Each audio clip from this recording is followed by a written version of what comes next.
Welcome to Dear Nina, Conversations about Friendship. I am your host, Nina Badson. I have been writing about friendship for over a decade, podcasting about it for over 4 years. Today's episode is for the parents of the college kids. It's also for the college kids. And really, it is for anybody who has struggled to make friends. My guest is Professor Janice McCabe. She has her second book out, and it's called Making, Keeping, and Losing Friends, How Campuses Shape College Students' Networks. Professor McCabe has been studying, yes, making friends, yes, keeping friends, but particularly the structure of the college institution. And it is something to think about if you're a parent of a younger student who is going to be thinking eventually about where to go to school, because some schools have this more in mind than others. They think a lot about what Professor McCabe and I will be talking about, which is the friendship markets that are available to you in college.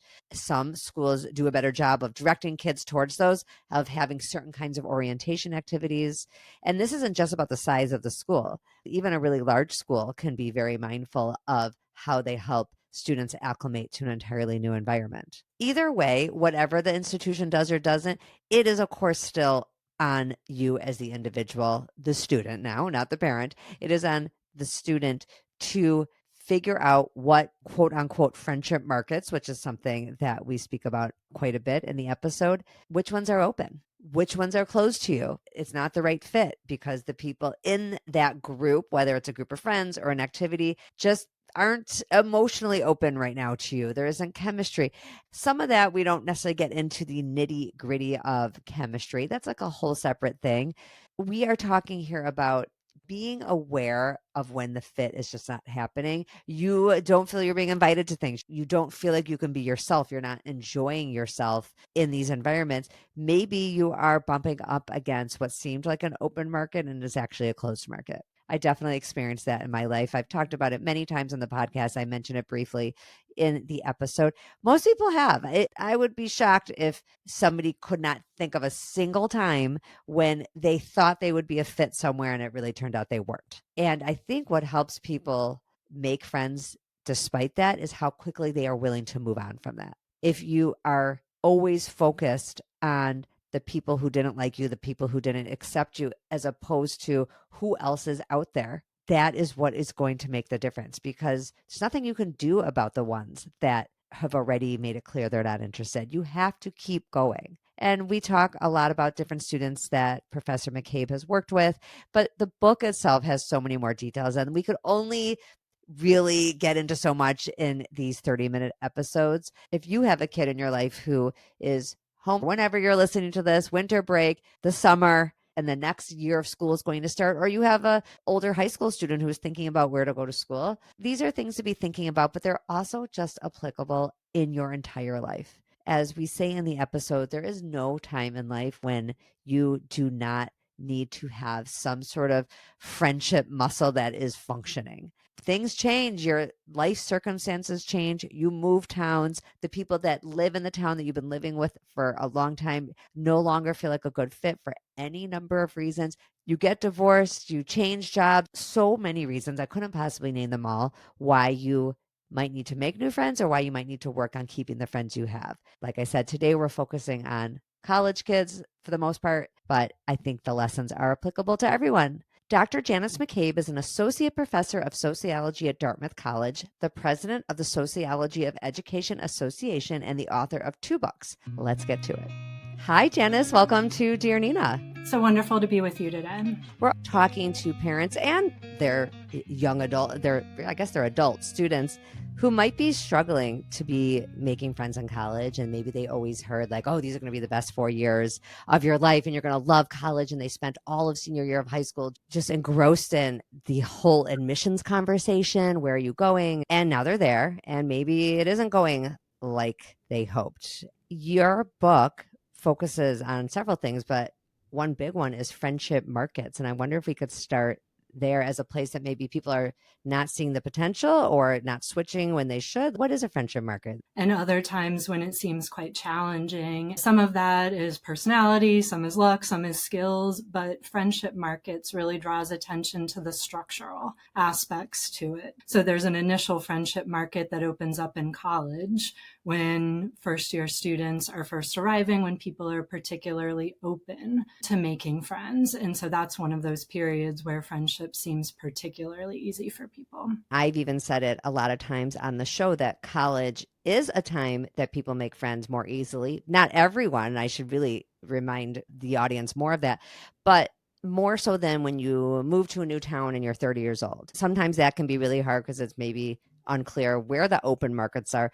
Whereas when everyone is in college, I've talked about freshman energy and those first couple weeks of school, and people are open. It's like the whole place is a big market, but then what? How do you make it smaller? First year energy, freshman energy definitely is a good way to capture that idea of the initial friendship market. There are also times later on where friendship markets open up. So I just had a student come to my office because in addition to being a sociology professor, I'm also a residential house professor here at Dartmouth, we call it. I have a lot of students, not just in my classes, but in my house community who come and talk to me about friendship. Students are doing a lot of comparison to the ideas that they have of other people. And this idea that everyone else has friends except for me is something I hear quite often. And right, when it's something you hear quite often, you know that it can't quite be true that everyone else, their friendships are better. So it feels like sometimes to those students that if you don't make friends right at the beginning, it's all hope is lost. So with markets, you have buyers and sellers, and that idea is really important. So people are open to both making and being friends in these times when there are markets. And it's often invisible until you go into a setting and you think you're going to make friends, and then really you notice other people aren't interested in it. I've experienced it as an adult going into a PTO meeting, for example, at a new school, and thinking, oh, you know, this could be a good place to make friends. But a lot of people there already have friends.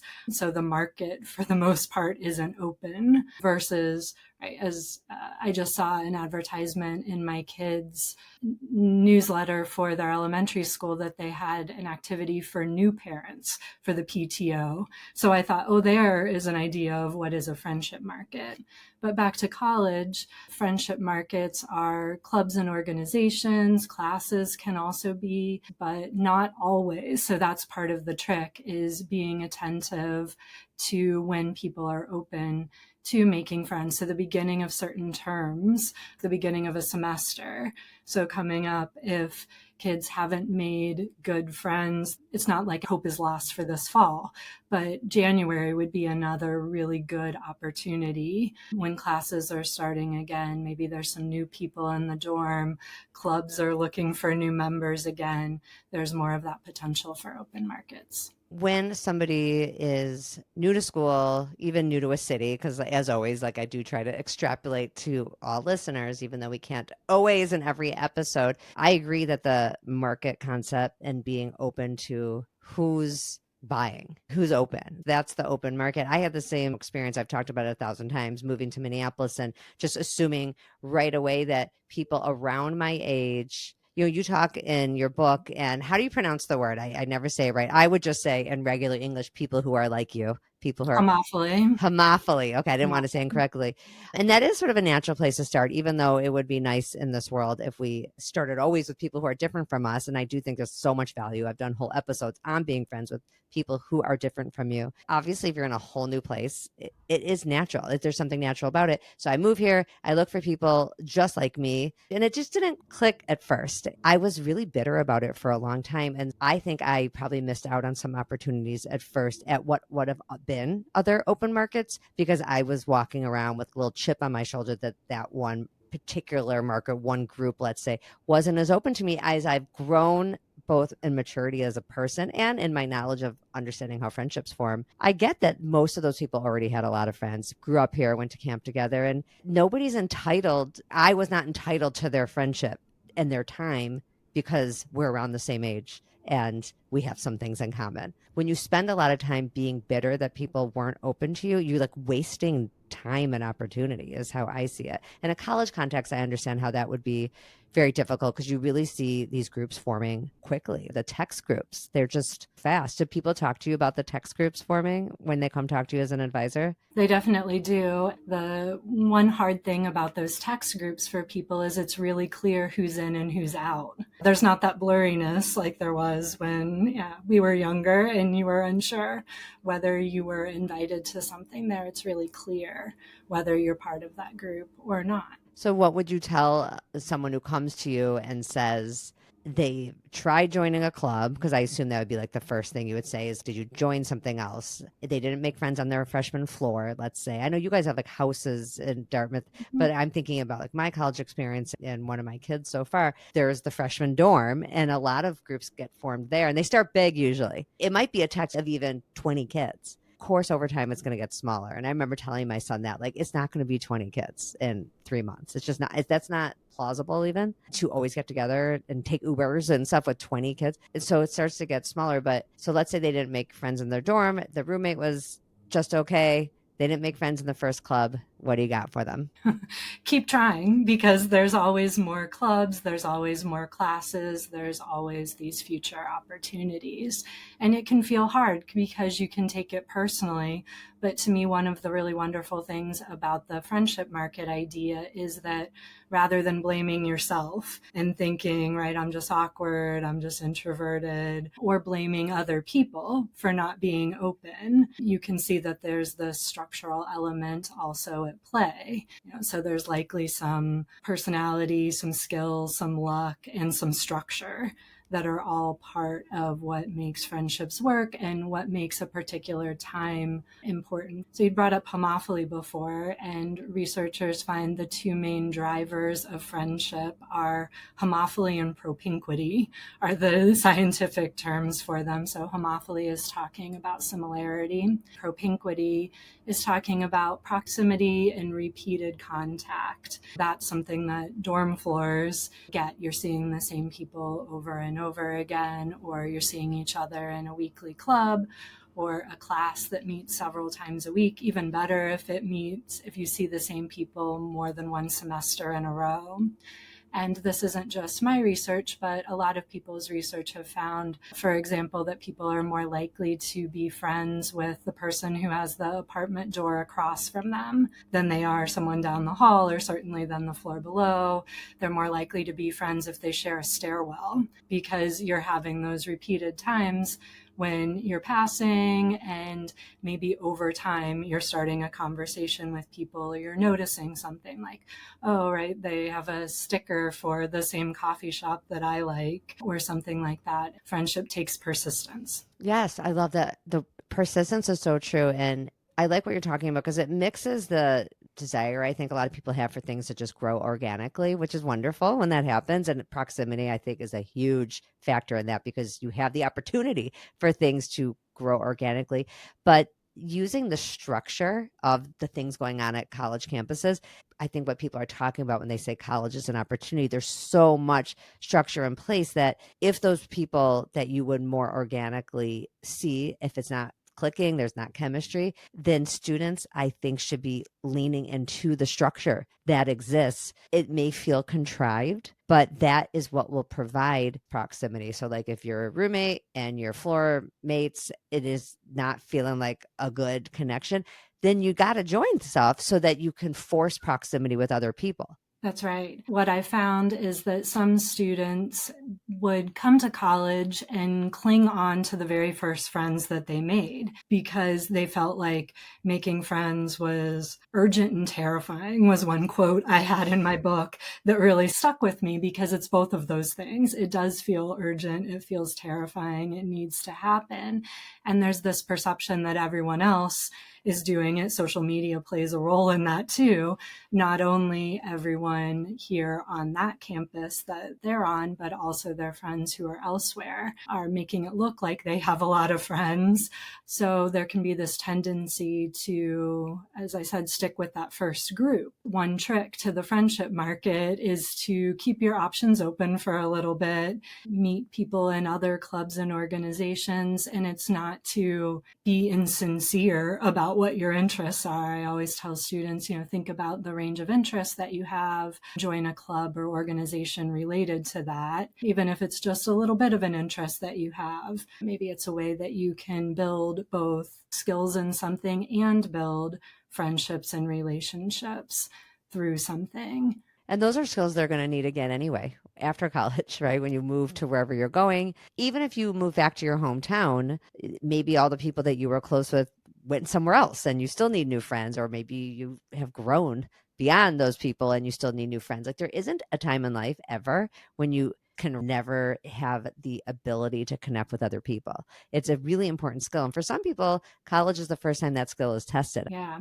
We sometimes think, I made a friend, like check that off. But instead, friendship is a process. It's something that's never done. If you've made a friend, then you need to work on keeping that relationship. It's also really important to reflect on which friends are most meaningful to us. We can sometimes confuse what feels like an easy friend with being a good friend, because again, proximity plays a role. So if someone lives on your floor, or you're in the same class together, or you're in the same organization, even extrapolating it outside of college, you might think, oh, that relationship is really important or meaningful or supportive. And then when that structure goes away, when that proximity goes away, it becomes a lot harder. And you might realize, oh, this friendship that I thought was something else was still good and useful, but it wasn't as deep as maybe I thought. That's such a good point. And I think you make the point in the book about the difference between making friends and spending time with friends. And that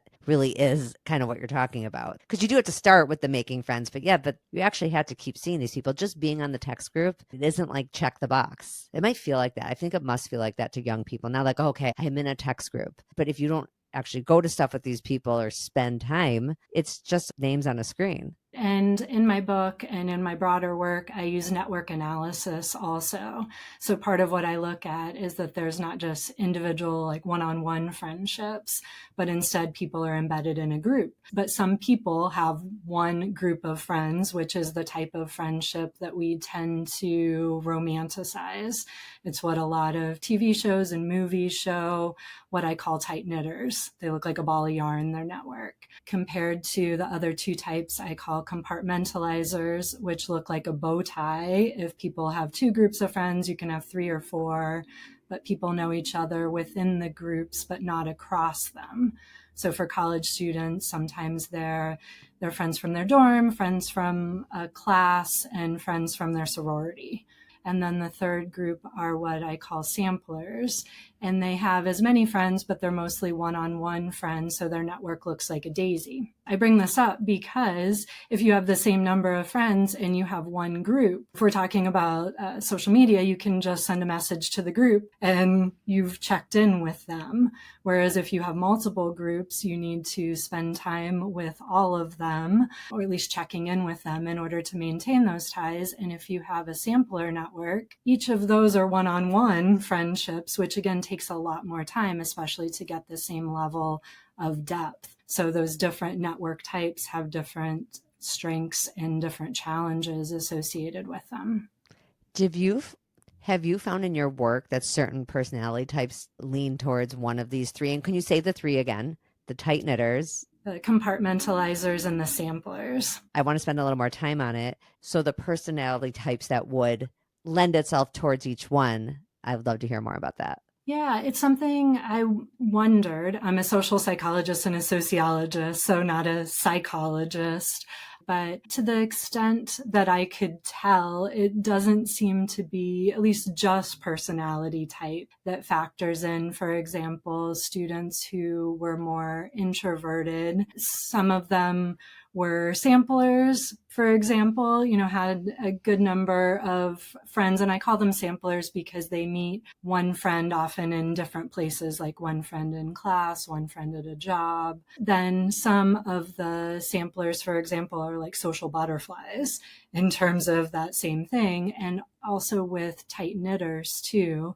Sometimes people end up in a tight knit group because they're rather introverted and they're, surrounding themselves by just this one group, whereas other people have a lot of other friends because these are their closer friends. They have a lot of friends outside of that. I think about Gretchen Rubin's work a little bit on personality types. I'm thinking about she has like the rebels is one type. I could see someone who's more of a rebel or a questioner not wanting to be in a tight knit group. It could feel too suffocating, or what some people might covet and wish they had when they watch something like Friends or all the social media stuff that they think they want. Not everybody wants that. Some people would see that and just find it like, oh my gosh, maybe I want to go on spring break this year with not the same 6 people that I went with last year or that I'm expected to also live with next year. I could see how it could be suffocating to always be with the same people, but I could also see how a different person would find that extremely comforting. So there's no right or wrong. That's the greater point that I see is these are just different ways of managing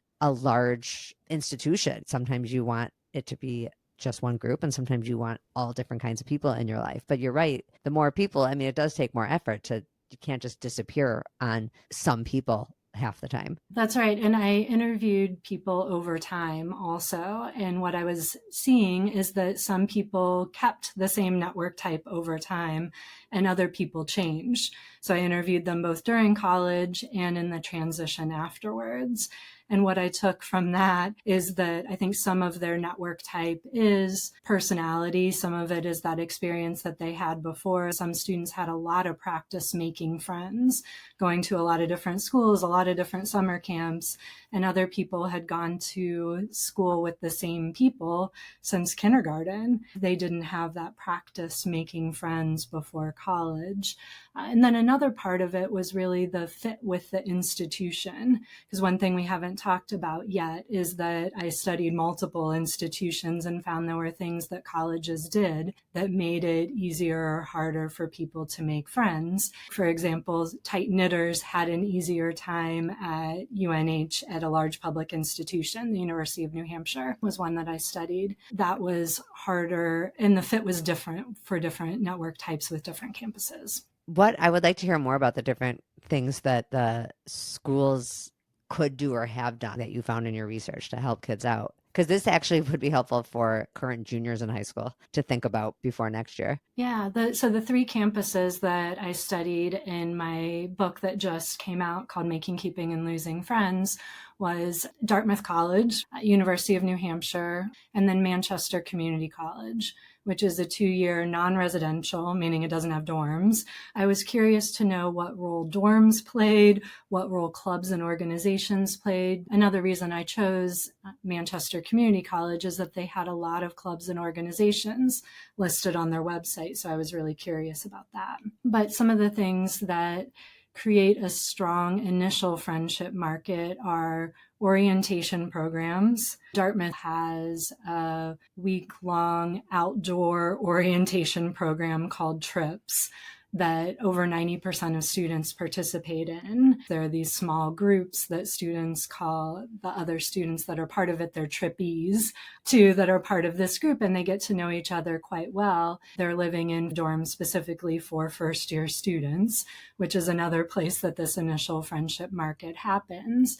And then there are a lot of clubs and organizations here of different types, some quite selective, some less so. Even more so, there are particular groups of students that have other targeted orientation programs, like one for first-gen low-income students that's several weeks long, another for international students. All of these are different friendship markets that students are participating in, versus UNH, for example, have some optional orientation programs like an outdoor one, but there's just a few days when students come to campus, at least at the time that I did my research, that they were bonding with each other.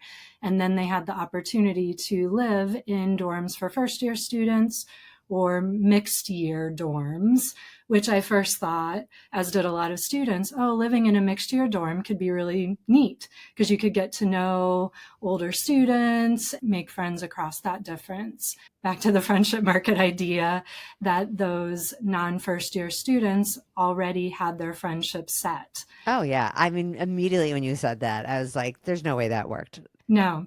What sometimes it did is the few first year students who lived in those dorms, if they could find each other, then they were able to form bonds with each other, but they had a smaller number of people in the market. I'm thinking back to college and how the freshman dorm was a huge part of your identity, which dorm you lived in, but not even just the building, the floor. First floor, that was part of who you were. That became part of your identity quickly. The second you get there, even when you meet people, it was like, oh, where do you live?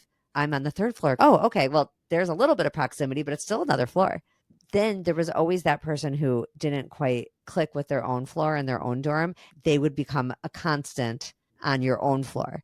That is hard when you don't have that initial click, whether it's where you live or the stuff you join or the classes. Let's go really micro for a moment and talk about roommates. I know Dartmouth does it differently, right? Don't they not let you choose? That's right. It's pretty rare. Do you know how many schools are like that still? I don't, but you're right that it's a minority. The whole roommate thing, just from a parent perspective now, it feels really bananas to me, the way that there's this flurry of activity on social media, mostly having to figure out who your roommate's going to be. And it seems to be based entirely on homophily and kind of silly parts of homophily, not just maybe a similar background, but similar clothing, similar style of videos on TikTok. Like, oh, you stand in front of the mirror and dance in this particular way. I stand in front of the mirror and dance in this particular way. We're going to be wonderful roommates. It's like nobody seems to be talking about what time do you like to go to bed generally? Are you staying up till 3 a.m, even studying with a light on? Like that could be annoying. I don't even mean partying and stuff. Just having the lights on, cleanliness, things that actually matter. Those are some of the things that the Dartmouth roommate matching takes into account. So it's not completely random, but students fill out a survey ahead of time that talks about studying habits, sleeping habits, cleanliness, and matches people in that way. And 100% don't work out, but a good number do. Research shows that they are more likely to be diverse roommate matches in that way. Because as you mentioned, otherwise there seems to be a stigma of not finding a roommate. And so people are clinging on to something that makes them seem similar, but it doesn't mean that you're going to be compatible as a roommate. There is, I would say, like a whiff of desperation that I feel among parents, honestly, because I'm not talking to other 18-year-olds. Usually I'm hearing about it from other parents. And yeah, this worry that everybody's matching up, and some people don't even know where they're going to school yet either, because they're on a waiting list or the school hasn't come out yet. Maybe they're waiting to hear from a private school. They may or may not go to that private school depending on the financial package they get. Yeah, because we also don't want to feel not chosen. That feels bad. So I think that's some of the issue that's going on here. And with friendship more generally, Lisa Wade talks about this in a book about hooking up.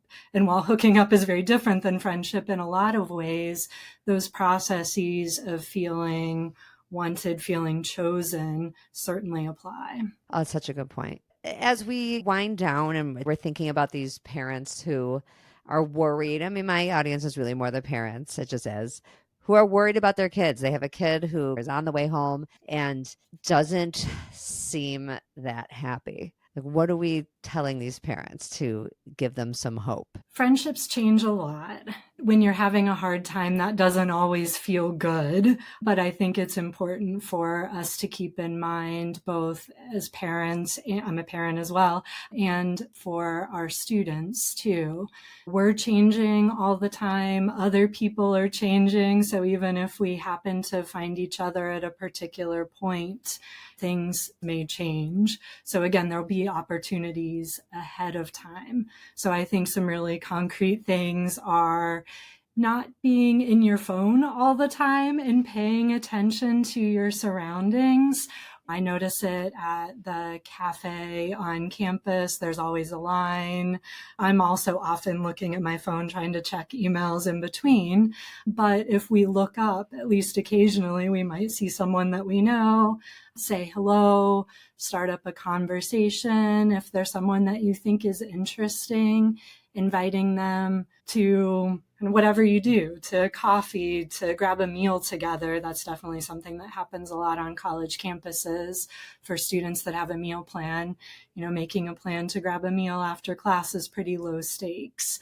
To do that, you have to be willing to take a little bit of a risk too, because it's possible that someone will say no or give you an answer that you can't really quite understand, that isn't the excitement that you would hope for. Back to the friendship market idea is that maybe they're not in the market for friends. I think not taking it personally and being willing to put yourself out there again, where you might get that reward next time, is really important and part of resilience. That's right. And rejection is a part of life, because that's like, we haven't used that word once this episode, but it is what we're talking about. There's these feelings of rejection that happen when you're not chosen first or immediately. But like you said, you have these students coming to you, like several of them, at all times, telling you everyone else has friends. And then it's like, how do we help these people find each other? You don't have to necessarily answer that. I'm always wondering that too. I hear from so many adults who feel they don't have friends, and I wish I could help them match up. They don't necessarily live in the same place. It's not how it works. Is there any last thoughts? Anything we didn't cover? I think, on that point, when I started writing this book or started doing the research, I was planning on talking about making and keeping friends, but I also have a chapter on losing friends, because that process of losing friends, whether your friendships are fading away or breaking up, is also a really natural and important part of life, even though it can feel really bad at times, even bad when you're the person who's doing that, breaking up with someone else because things had changed or because someone had let you down. So,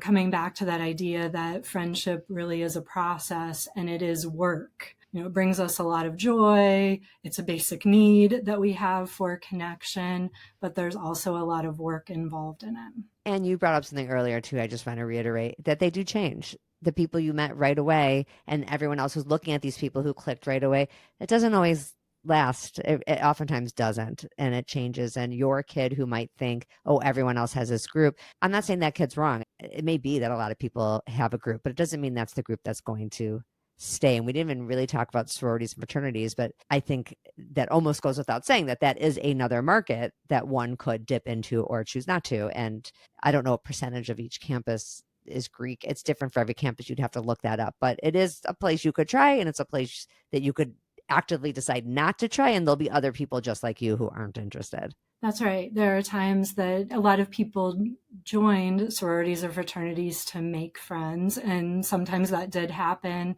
And there were also a lot of hurt feelings that happened when one friend got in one house and another one didn't, or someone is spending time, because just like friendships take time, joining an organization that's quite intensive like that also takes time.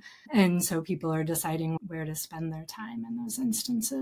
Janice, thank you so much for coming and talking to me about this. I do recommend the book for people who love the academic research side of friendship. I mean, you have so many interesting examples in there, examples of students who try different ways to make friends. And especially if your kid's struggling, it will give you hope as a parent that like, oh, okay, there's all these people out there who do it different ways. There isn't just one way to zero in on these different friendship markets and make it work for you.